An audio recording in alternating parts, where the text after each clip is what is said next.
ዶክተር አሁን እንዴት ናት? አሁን ደህና ነች፣ ግን ሆስፒታል ለመምጣት በጣም ዘግይታችኋል። ደግነቱ አልደረሰም። ቆይ ግን ምን ሆናችሁ ነው? ወጣቶች አይደላችሁ እንዴ? እንዴት እንደዚህ ትዘጋያላችሁ? ለማንኛውም ከመልካሙ ዜና አልጀመረ። ባለቤትህ ነፍሰ ጡር ነች። ምን?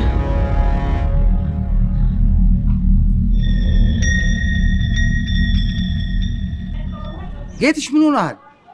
ተረብሻለሁ እባክህ። ሚኪ ምን ሆነ? የሚያሳዝን ሁኔታ ላይ እንዳለ ጓደኛው ነግሮኛል። ኧረ እባክህ። ጓደኛው ሲያወራኝ ልጄ ምን እንደሚመስል ሳስበው ተረበሽኩኝ። ባገኘሁትና እንደው በረዳሁት። አይዞህ ታዲያ እንዳትረዳው ምን ያዘ? ጓደኛው እንኳን በትክክል ቤቱን አያውቀውም። እቺ ልጅ ምን አስነክታው ይሆን እንዲህ በችግር ለመጠብሰው?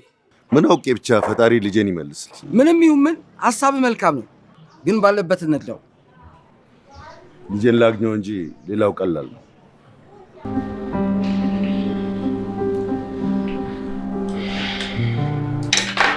ዶክተር ሰላም ነው? አዎ ሚኪ ሰላም። ሚኪ ግን እውነት እዚህ ተኝታ መታከም አለባት? እንደዛ ትንሽ ይከብደናል። ቤት ሆና መታከም አትችልም? አሁን ባለበት ሁኔታ ወደ ቤት ከሄደች ትሞታለች። አረ ዶክተር እንደዛ አትበል። በቃ እሺ ትተኛ፣ የምትችለውን ሁሉ አድርግልኝ። ይኸውልህ ሚኪ፣ ይህን የነገርኩህ እንድትጨናነቅ አይደለም፣ በህተት ብለን እንድታሳክማት ነው። በዛ ላይ ነፍሰ ጡር ነች። በሽታዎችም ስለተደራረቡባት ቤት ብትሄድ ጥሩ አይደለም። የግድ እዚህ ተኝታ መታከም ይኖርባታል። እሺ ዶክተር። ጠንከር በል። ከህመሙ ሐዘን በላይ ሊያስደስታችሁ የሚገባ ሚኪ ያላሰቡት ነገር ገጠማቸው። እውነት አሟት ስለነበረ ሚኪ እንደምንም ተሯሩጦ ጫማውንም ሽጦ ብዙ ነገር ሆነ። ሐኪም ቤት እሷን ለማሳከም ሲሄዱ ሐኪም ቤት ወደ በኋላ ግን ያልተጠበቀ ነገር ተፈጠረ። እውነት ነፍሰ ጡር ነበረች። የነሱ አያውቁም። እውነትና ሚኪ ደግሞ ለራሳቸው ህይወት የከበዳቸው ምንም የሌላቸው ከቤትና ከእናትና አባታቸው ከቤተሰቦቻቸው ፍቅርን አስበልጠው ጥለው የጠፉ ምንም 5 ሳንቲም እንኳን እጃቸው ላይ የሌላቸው ሀታ አከራዮቻቸው ቤት እንኳን ሲከራዩ አከራዮቻቸው ነበሩ አንድ ፍራሽ የሰጧቸው። ሰላም ሰላም፣ ውድና የተወደዳችሁ ውድ ቤተሰቦች እንደምን አላችሁ? ያላችሁበት የዓለም ዳርቻ ሰላማችሁ ብዛት ተረፍ ይላልልን እያለን ዛሬም በአዲስ ወደ እናንተ መጥተናል። እናንተም በቅንነት እንደተለመደው ላይክ፣ ሼር፣ ሰብስክራይብ በማድረግ ታበረታቱን ዘንድ በትህትና እንጠይቃለን። ዛሬ የመጣንበት እውነት ተከታታይ ድራማ በጣም አስተማሪና የሚገርም ድራማ ነው። እውነት ማለት እውነት የአንድ የድሃ ቤተሰብ ልጅ ስትሆን እናቷ ራሷን ለማስተዳደር እንዲሁም ልጇን ለማሳደግ ጉልት እየሰራች ራሷን ችላ የምትኖር ለክብሯ የምትጨነቅ ክብሯን የማታስደፍር እናት ስትሆን የሚኪ አባት ደግሞ አቶ ጌች የሞሎችና የልጅ ድርጅቶች ባለቤት የሆነው ባለሀብት የሆነው ጌች ከድሃ ጋር መገናኘት የለብህም ብሎ እንደውም የጓደኛውን ልጅ እንዲገናኙ ከሷ ጋር ፍቅር እንዲጀምሩ ቢያገናኛቸውም ሚኪ ደግሞ እውነትን ወዳስ ስለነበረ በፍጹም ይሄንን ማድረግ አልችልም ብሎ ከቤት ሲወጣ 5 ሳንቲም እንኳን ይዞ ሳይወጣ ተነስቶ ከቤት ታይዘው ጠፍተው መጀመሪያ ቀን ያደሩት ጎዳና ላይ ነበር። ጎዳና ላይም ያልተጠበቀ ክስተት ተፈጠረ። እሷን ከሱ ሊቀሙ የነበሩ ዱርዬዎች ግን ሚኪ ጠንካራ ስለነበር ሁሉንም በታትነው ፍቅረኛውን ይዞ ጠፍቷል እና ቤት ተከራይተው ለመጀመሪያ ጊዜ ሲኖሩ በዛ አካባቢ ቤተሰቦቹ አባቱ አቶ ጌች እየፈለገው እንደሆነ ሲያቅ ያንን ቤት ተተው ፍራሻቸውን እንኳን ያችላል ፍራሻቸውን እንኳን ሳይዙ ጥለው ጠፍተዋል። ሌላ ቦታ ቢከራዩም የካሌብ የእናቱን ቤት ሲያከራይላቸው እንደገና ሰው መልካም ሰው መስሎ ፍራሹንና አንድ ፍራሽና ብርድ ልብስ ሰጥቷቸው መኖር ጀምረዋል። እንደምንም እየታገሉ እሷ ደግሞ የካሌብን ቤት ትታጸዳለች። እሱ ሊከፍላት ተስማምተው ነበር። አንድ ቀን ምግብ አዘጋጅታ ተጠብቀው ለሁለተኛ ቀን እዛ በር ላይ ሲያገኛት እጅግ በጣም ተናዶ እጇን አንጠልጥሎ ገባ። እውነትዬ የተሻለ ህይወት እንሰጥሽ እንኳን ባልችልም ነገር ግን ይሄን ህይወት እንደዚህ ስትሆኝ ማየት አልፈልግም፣ ለኔ ብለሽ ነው ተወረድሽው ብሎ አለ። እሷ ምንም ችግር የለውም እኮ አሁን የምታስከፈኝ ብትለው እንድትከፍብኝ አልፈልግም፣ ነገር ግን እንዴት ወርደሽ ዝቅ እንዴት ትይብኝ አልፈልግም ብሎ ካሌብም ጋር እንዴት እንደዚህ ታረጋለህ ብለው ተጣልተዋል።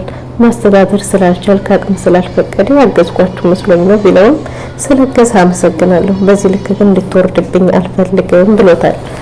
ፍቅራቸው እጅግ በጣም ደስ የሚልና የሚያስቀና ነው። ምንም በሌለበት በባዶ ቤት ግን በፍቅር ብቻ ብርታትም ጉልበትም ሆኗቸው መኖራቸውን ቀጥለዋል። ግን ሁሌም ወደ ኋላ እንዳይመለስ ወደፊት እንዲቀጥል እሱ ምንም እንደዚህ አይነትን ህይወት ተወልዶ እዚህ ደረጃ እስከሚደርስ ደሃ የሚባለውን በፍጹም አያውቀውም። ይህን ህይወትም ሆነ ይህን በእንደዚህ ቤትም ኖሮም አያውቅም። ነገር ግን ለፍቅር ሲል ዋጋ እየከፈለ ያለውን ነገር አንድ በአንድ ሽጦ ጨረሰ። እጁ ላይ የነበረውን ስልክ፣ የለበሰውን ብራንድ ጫማ፣ ከዛ ውጭ ምንም ከቤት ይዞ የወጣው ነገር አልነበረም። እናም እንደዚሁ ህይወታቸውን እየገፉ ሳለ ስራ በመፈለግም ጊዜውን ሲንከራተት እየዋለ እኩል ውሃ ይደፋበታል፣ እኩል ሌባ ዱርዬ እያለ ያባረዋል። ይመጣና እውነትዬ እኔ ሌባ መስላለሁ እንዴ እና ወይስ የሄድኩበት መንገድ ትክክል አይደለም ሲላ ሳቀችበት። ፈገግ ብላ ልክ አልነበርክም፣ እንደዚህ አይደለም እኮ ደላላ ጋር እንሄድና አብረን እንፈልጋለን ትለዋለች። እና በእንደዚሁም ሳለ እውነት ታመመች። እውነት ታማ ስትታመምበት እዚሁ ካሌብ ጉልበት ላይ ወድቆ እባክህ ስጠኝ አበደረኝ ላሳክም ብሎ እሱም አበደረውና እውነትን ሊያሳክም ሐኪም ቤት በሄዱበት ያልታሰበ ነገር ተፈጠረ። ሲሄዱ እውነት ነፍሰ ጡር ነበረች። ያን ብቻ አልነበረም፣ አልጋ ይዛ መታከም ነበረባት። ይህ ሲባል ደግሞ የበለጠ ከበደው። እናም ሂዱ እውነትዬ በቃ አባቴ ጋር ልመለስ፣ እኔ አባቴ ጋር ልመለስና ቢያንስ አንቺ ጥሩ ሕክምና ታገኛለሽ እና ባንቺ ተመጡብኝ አልችልም፣ እስከዛሬ አንቺ ስለነበርሽ ነው የጠነከርኩት፣ አሁን ግን አንቺ ታመምሽብኝ ሲላት እኔ የምታመመው በመድኃኒት የማልድነው አንተ ከጎኔ ጥለህ ስትሄድ ነው ወይም ወደ ኋላ ስትመለስ ነው፣ አንተ ከጎኔ ካለህ ግን እድናለሁ ትለዋለች። እሱም እንደገና ሀሳቡን ቀይሮ እሺ አንቺ እስካለሽልኝ ድረስ ጠነክራለሁ፣ ምንም ቢፈጠር ወደ ኋላ አልመለስም ብሎ በሀሳባቸው ተስማሙ። ዶክተሩን እባክህ አታጨናንቅብኝ፣ እሱ ጭንቀት አይችልም፣ ምንም ነገር የለንም፣ ከቤተሰቦቻችን ወጥተን ህይወታችንን ለመግፋት ወይ ከህይወት ጋር ፈተና የገጠምንን ስትለው ዶክተሩም ተረዳቸውና የ2 ቀን ያልጋውን ሊሸፍንላቸው ቃል ገባ። እሱም የመድኃኒቱን ተሯሩጦ እንዲሸፍን። በዚሁም መካከል እንግዲህ ዶክተሩም ሁኔታቸውን ሳይ በጣም አዝኖላቸው ስለነበረ በ3ኛ ቀን ወደ ቤት እንድትመለስ አደረገ። እየሄደ ክትትል ሊያደርግላት ቃል ገባላቸው። እናም ቤት ከሄዱ በኋላ አንድ ቀን ተመልሶ መጥቶ ዶክተርን አግኝቶት ዶክተር ስራ ፈልግልኝ እባክህ ብሎ ሲለምነው ዶክተሩም የጓደኛው ጋራጅ ስለነበረ ጓደኛውን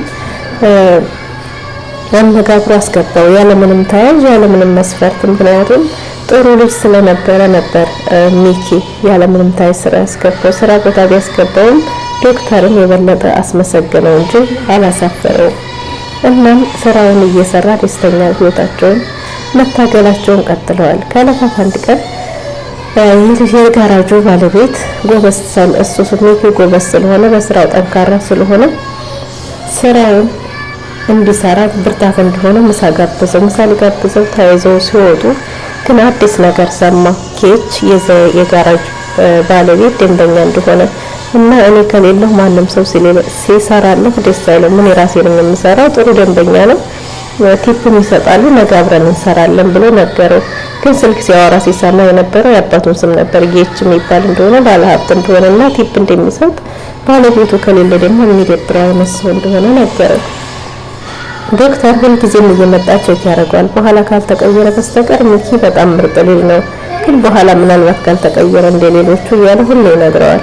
አይ አይቀየርም፣ ምርጥ ልጅ ነው፣ አንተ ሰው መርዳትህን አታቆምም አይደል ሲለው በጣም የሚያሳዝኑ ልጆች እንደሆኑና መታገዝ እንዳለባቸው ዶክተሩም ነገረው። እና የጋራጁ ባለቤትም ጠንክር፣ ትናንት እዚህ የነበሩ ዛሬ ላይ ብዙ የራሳቸውን ጋራጅ ከፈቱ ብዙ ልጆች አሉ፣ አንተ ደግሞ ጠንካራ ነህ፣ በጣም ጎበዝ ነህ፣ ታረጋለህ እያለ ያበረታዋል። እና በዕለታት አንድ ቀን እንግዲህ እዛው ስራውን በቀጠለበት ሚኪ ያላሰበው ነገር ገጠመው። አባቱ እዛ ጋራጅ የመጣው ደንበኛቸው የነበረው አባቱ ነበር። ውድና የተወደዳችሁ ይህን የመሰለ ምርጥና አስተማሪ ድራማ በዛሬው ዘንላችሁ የመጣን ይህን ይመስል ነበር። በቀጣዩም ሁሉ አዲስ ክፍል ነው እስከምንመለስ ድረስ ሸር ሰንብቱ። በቅንነት ላይክ፣ ሸር፣ ሰብስክራይብ ማድረጋችሁን አትርሱ። ቤተሰብ ለምታደርጉ ሁሉ ከልብ እናመሰግናለን። መልካም ቀን